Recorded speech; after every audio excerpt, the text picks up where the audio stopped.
The doors are locked at Michigan State University's Berkey Hall, where a classroom became a crime scene.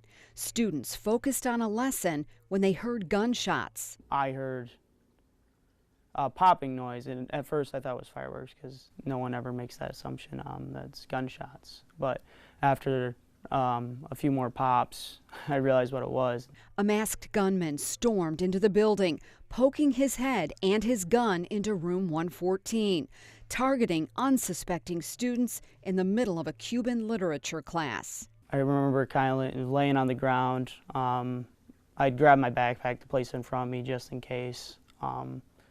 And I kind of like peeked up and I saw this man. That man fired several rounds into the classroom, killing 2 students and injuring others before ducking out and walking to the nearby student union, where he went inside and opened fire again, killing another student. Within seconds of the attack, students in room 114 of Berkey Hall worked together to protect each other. Maybe that was a little foolish of me to assume that he wouldn't come back or what was going on, but in my head I thought that's what needed to be done. I needed to get up and assess what was going on. He says what was going on was scary and surreal.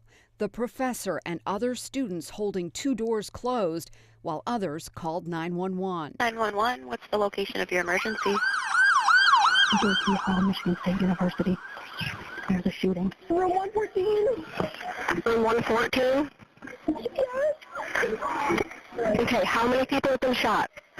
I don't know. One of the students who was sitting in the back row, who had been shot actually, had sprinted forward up to the front of the room. And when I walked over to assist with the door, I actually noticed that he was shot in the back. So in seeing that, I'm first aid certified, which thank God. I had ripped off my shirt and applied it to his wound as a form of bandage to stop the bleeding. He ran to help open the windows so others could escape and noticed more shooting victims. There was this one gentleman in the middle who had been shot, I believe in the stomach or abdomen area, and he was crying out for help. So I went over to him first to check out how he was doing, and realizing there was not a first aid kit or anything or near me at the time, I kind of addressed the classroom and asked, hey, does anyone have a piece of clothing they can give me? Anything like a headband or, belts that make tourniquets or anything I could use to help people. Students started taking off their clothing, giving what they had to help. Meantime, this student worked to triage the injured, with help from other students applying pressure to their wounds. One of the victims was awake, but couldn't move. He was on top of another female student who was in a very bad condition. So me and another classmate were trying to get him off her so I could figure out what was going on with her.